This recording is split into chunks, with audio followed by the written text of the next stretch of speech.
estamos no mês do Halloween e acho que nada melhor do que começar esse mês assistindo uma história de fantasma, concorda? Se for baseado numa obra casca grossa, então melhor ainda. Só que a expectativa geralmente é melhor que a realidade. Por isso o filme Telefone do Sr. Harrigan tá no top 1 da Netflix, mas não tá agradando. Como é que pode uma coisa dessa? Vem comigo que eu vou te explicar tudo sem spoiler.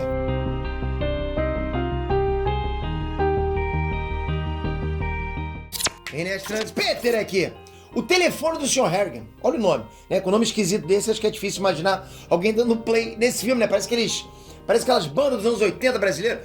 Errado! O filme chegou no top 1 da Netflix Brasil já nos primeiros dias de estreia. Geral tá assistindo esse filme. Mas eu sempre bato nessa tecla com vocês, galera. Muita gente assistindo não quer dizer muita gente gostando, lembra sempre disso. Às vezes a curiosidade fala mais alto, né? E mesmo com todos os elementos para ser o terror do ano, esse filme, ficando inclusive no top 1 da Netflix, tem muita gente falando mal do Telefone do Sr. Harrigan. Sabe por quê? Vem comigo entender o que aconteceu com esse filme agora, nesse vídeo. Só quero avisar vocês que a gente tá na reta final, faltando poucos dias pra acabar o prêmio IBEST. E a gente tá ainda em top 3 das 3 categorias que eu coloquei aqui embaixo nesse link da descrição e no comentário fixado. Você só precisa clicar e clicar de novo pra você confirmar teu voto e garantir esse troféu pra gente. É muito possível. A gente tá muito forte nessa reta final, então eu tô muito confiante. Galera, de qualquer jeito, só o fato de eu já estar disputando, isso é felicidade demais. Não só pra mim, pra todo o time aqui, acho que até pra muitos de vocês que a gente tá nesse barco, né, junto há um tempão. Então se você puder só tocar aqui e confirmar o voto em cada um dos 3 links aqui embaixo, pô, vai ser bom demais. Obrigado, galera. Bom, se o filme tivesse uma receita igual um bolo, ok?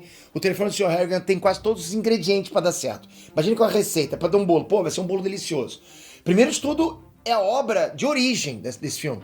A história desse filme é baseada num conto do Stephen King, que é o mestre supremo do terror, pô, só faz histórias clássicas de terror. Ele já vendeu mais de 400 milhões de livros no mundo inteiro. O cara é best-seller em tudo que ele faz. As obras dele são, tipo, recheadas, né, de mistérios sobrenaturais, drama, fantasia. E adaptar uma obra do Stephen King é quase garantido sucesso. Que eu vou falar pra vocês, os filmes que a gente viu, que foram adaptados pro cinema do Stephen King, pô, bota aí que 90% foi sucessaço mesmo, sabe? Pra quem não ligou o nome à pessoa, o Stephen King é quem escreveu, ó, It a Coisa, Carrie a Estranha, O Iluminado, Colheita Maldita, Cemitério Maldito e os 2 melhores filmes que eu já assisti na minha vida. Se vocês me perguntarem, Peter, qual é o seu top 3? Eu vou dizer o top 1 e 2, ok? Começando pelo 2, Espera de um Milagre. Espera de um Milagre é o meu segundo melhor filme que eu assisti.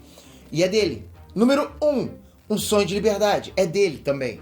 Então, porra, o cara só faz filmaço, né? Todos esses filmes que eu citei foram baseados nos livros do Stephen King. E esse também é o caso do Telefone do Sr. Harrigan.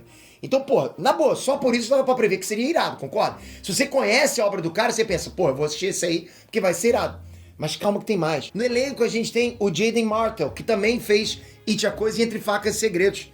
Né, dois filmaços também, né? E o garoto mandou bem de novo agora em O Telefone do Sr. Harrigan. Já o próprio Sr. Harrigan do filme, ele foi interpretado pelo Donald Sutherland, que é o Presidente Snow de Jogos Vorazes.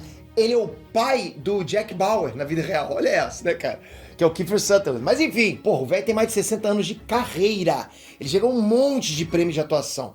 É um veterano, pô, de responsa. Outra coisa que o filme tinha totalmente a favor dele é o timing. Pô, ele estreou no dia 5 de outubro. E o que mais tinha pra competir com ele nesse dia? O que tinha pra competir com ele nesse dia? Nada. Pois é. Porém, isso a gente tá no mês do Halloween. Né? No Brasil pode não ser tão forte, mas no mundo é, né? Então, pô, toda a audiência fica pronta no hype pra ver filmes de suspense, terror. Fica naquele clima pra ver filmes de terror. Ontem mesmo assisti também o Hellraiser, né? Então, a gente tá nesse clima. Então, faz as contas comigo. O filme foi baseado num conto de terror top. Tinha um elenco competente pra caramba, casca grossa e com química, né? Chegou no timing certo, sem concorrência forte. E pegou o público quente pra consumir obras de terror, tá no hype. Ah, e tem mais uma coisa. O filme tem umas sacadas de atualidade, sabe? Internet, negócio de redes sociais que são, tipo, bem interessantes. Falta alguma coisa? Não falta, né? Parece que não. Mas falta. Galera, eu comecei a assistir esse filme e eu confesso que teve que rolar um pouco de esforço. E se já no começo a gente tem que se esforçar pra continuar a história, é um baita sinal de que algo errado não tá certo. Tô certo ou tô errado? E assim, sério, não é que o filme já começa com o pé esquerdo, não é isso. Ele te deixa um pouco intrigado pra ver o que vai acontecer. Mas o preço disso é acompanhar metade do filme arrastado pra caramba. Você fica ali por curiosidade. E não porque a história te envolveu. Começa com uma historinha morna, sabe? Tipo, não vai nem vem. Até que metade do filme finalmente rola uma reviravolta e você fica, pô, agora vai, né? Mas mesmo com os mistérios rolando um pouquinho mais, o filme não engrena nunca. O ritmo é lento. Porra, mas o ritmo é muito lento. Lento o tempo todo. E a leitura que eu faço disso é o que geralmente dá errado em adaptação de livro pra filme. Livro pra filme. O ritmo do livro não pode ser o ritmo do filme, da tela. Não pode. É gostoso você pegar um livro e ir conhecendo, né, as minúcias, os detalhes dos personagens por horas e horas. Isso é gostoso, isso te entretém. Já na tela, a adaptação tem que ter a habilidade de fazer o mesmo efeito em poucos minutos. Não pode demorar, não pode arrastar. Verdade seja dita, o filme conseguiu fazer a gente se envolver emocionalmente com os personagens. Tanto o Craig quanto o Sr. Harrigan. Mas a adaptação arrastou muita coisa, mas arrastou demais. E pra quem não tá muito por dentro das narrativas do Stephen King, pode ficar um pouco decepcionado, porque o velho King não é obrigado a explicar nada, né? Então, se você quiser entender como as paradas sobrenaturais estavam acontecendo, como funcionava e tal, se prepara pra ficar frustrado. Porque não, o filme não explica o mistério e o público que lide com isso. Você vai ficar tentando saber e não vai conseguir. Pra quem tá acostumado com o Stephen King, beleza. Mas pra quem tá desavisado, porra, pode ser frustrante. Tipo, parece que o filme tá incompleto, sabe? Eu entendo que seja de propósito, eu sei disso, pra deixar a gente com um gosto amargo, digamos assim, sabe? Pra ficar remoendo o filme, pra ficar conversando depois.